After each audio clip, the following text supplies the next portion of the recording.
이렇게 지금 검찰은 친박, 특히 자유한국당을 정조준하고 있고요.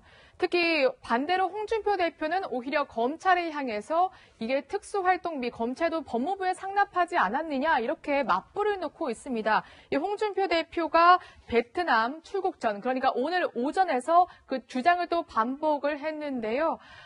그러니까 지금 홍준표 대표가 주장하는 거는 지금 검찰도 똑같이 니네도 특활비 상납하지 않았냐 이렇게 맞불을 놓으면서 약간 국면 전환을 시도하고 있는 것으로 보여요. 네, 말씀하셨던 지적이 맞는 것 같은데요. 네. 저는 이제 홍준표 대표의 말을 주목하기 시작하면 지금 이제 특수활동비 수사에 대해서 우리가 좀 혼선을 빚을 가능성이 있다, 혼란을 겪을 가능성이 있다 이렇게 보는데요. 왜냐하면은 홍준표 대표가 지적한 부분은 이 부적절한 사용에 관한 문제라고 볼 수 있습니다. 그런데 지금 박근혜 전 대통령한테 건네렸다고 하는 특활비라든가 아니면 최경환 의원한테 갔다고 하는 돈이나 이거는 부정한 사용에 해당되는 거라고 저는 생각합니다. 왜냐하면은요, 그러니까 지금 홍준표 대표가 얘기한 것이 그러니까 지금 그 예산으로 검찰에 특수활동비를 건네면 검찰이 일부를 이제 법무부에다가 이른바 상납을 했다 이런 식의 얘기를 하고 있는데 법무부도 똑같이 출입국관리소라든가 이런 식으로 특수활동비를 사용해야 될 필요성이 있는 곳이 있습니다. 그런 곳에 특수활동비를 검찰이 이제 다시 건넸다고 하는 것인데요. 그런 식으로 따지면 국정원이 받은 정보 보안 예산 같은 경우에도 각부 부처라든가 아니면 경찰, 검찰한테도 다 또 내려줍니다. 네. 그것도 그러면 상납이고 또 다 돈 돌려쓰기고 나눠쓰기 하는 거냐. 이런 식의 어떤 지적들을 할 수가 있거든요. 네. 그러니까 이렇게 해서 특수활동비가 예를 들어서 검사들한테 무슨 뭐 격려성 돈으로 건네진다거나 이거는 부적절한 사용에 해당될 수 있는 것이지만 이게 그 각 기관별로 왔다 갔다 하는 부분까지 이것을 마치 상납으로 표현한 것은 적절치 않다.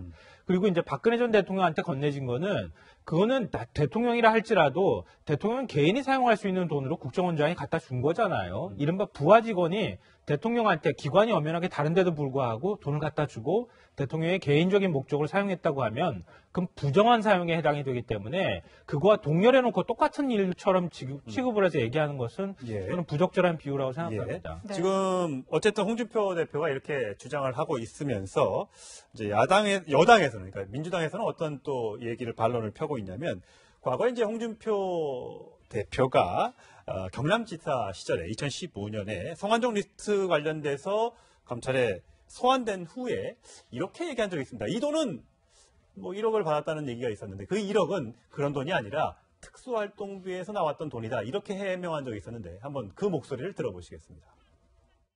내가 참 경선 비용도 있고 해서 어디 동구할 데 없느냐. 그래 하니까 집사람이 6월 23일 날 1억 2천만 원을 현금으로 가져왔어요. 국회 보자기에 싸줍디다. 내 활동비 중에서 남은 돈은 내 집 생활비로 줄 수 있습니다.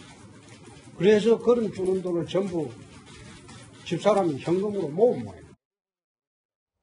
그러니까 원내대표, 그러니까 어쨌든 여야 원내대표 하면 이제 활동비가 수천만 원씩 나오지 않습니까? 네. 그 일정 부분 이제 나눠주고 남은 돈 갖고 이제 본인이 쓴다고 하는데 저 당시에, 그러니까 2년 전에 얘기했을 때는 한 얘기가 특수활동비가 있어서 그게 좀 남아서 그걸 집에 갖다 줬는데 그걸 전 부인이 모았다가 나중에 경선 비용 이런데 썼다.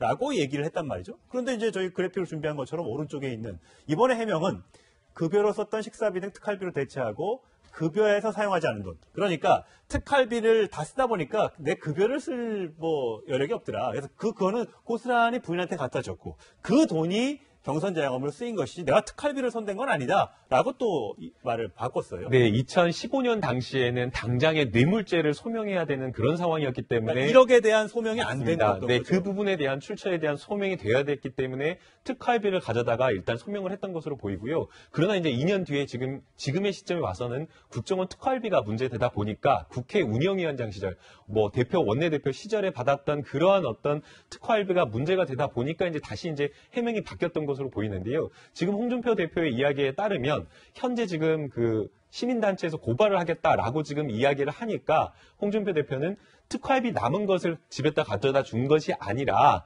특활비를 먼저 다 쓰고 급여를 줬다라고 지금 이렇게 이야기를 하고 있는데 2015년에 했던 해명과는 완전히 180도 달라졌다라고 지금 봐야 될 것 같습니다.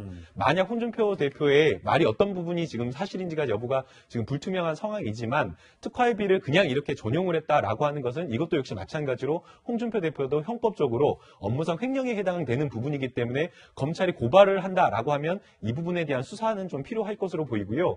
앞서 지금 뭐 홍준표 대표가 이것을 소명하면서 정치적으로 약간 좀 국면을 전환하기 위해서 검찰도 법무부에 또 상납한 거 아니냐라고 지금 이야기를 하고 있지만 검찰에서 법무부에 상납을 한 것은 엄연히 사안 자체가 다릅니다. 지금 국정원의 특활비 상납이라고 하는 구조는 국정원이 개인에게 비서관이라든가 박근혜 전 대통령 개인에게 상납을 했기 때문에 지금 문제가 되는 것이고 검찰에서 법무부를 준 것은 기관상 업무 협조를 위해서 특활비를 쓰라고 지금 사용을 한 부분이기 때문에 이 부분은 전혀 다른 문제인데 이것을 가져다 껴놓은 것은 정치적으로 조금 전환하고자 하는 어떤 홍준표 대표의 의중이 좀 깔린 메시지라고 봐야 될 것 같습니다. 그러니까 우리 알겠습니다. 과언무한이라는 말이 있어요. 네. 말이 많으면 근심이 많아진다 이런 얘기인데요.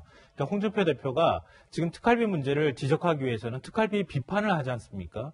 비판을 하니까 과거 자신이 특활비와 관련된 얘기가 거기서 거론이 되는 거예요. 네. 그러니까 그걸 또 해명한다고 해서 또 해명을 했는데 지금 또 다시 거짓 논란에 지금 휩싸여 있는 상황이 되는 겁니다. 그러니까 2015년도에는 성완종 리스트 때문에 1억 2천만 원이라고 하는 이게 출처불명의 자금이 나오니까 쉽게 말씀드려서 아내한테 받은 돈이다. 네. 이걸 소명하려고 하면서 얘기를 한 것이거든요. 근데 사실은 지금 와가지고 얘기를 하다 보니까 맥락이 또 달라진 거 아닙니까? 당시에는 그거 소명하기 위해서 아내한테 받았다고 하는데 결국 지금에 와서 다시 얘기한 걸 보면 특수활동비는 또 정당하게 사용을 했다. 이렇게 지금 얘기를 하는 거거든요. 그러니까 앞뒤가 안 맞는 얘기를 자꾸 하다 보니까 계속 그 홍준표 대표의 말의 신뢰성이 떨어지는 현상들이 나타나는 예. 것 같아요. 네. 자, 홍준표 대표는 오늘 오전에 베트남을 떠나 있는 상태입니다.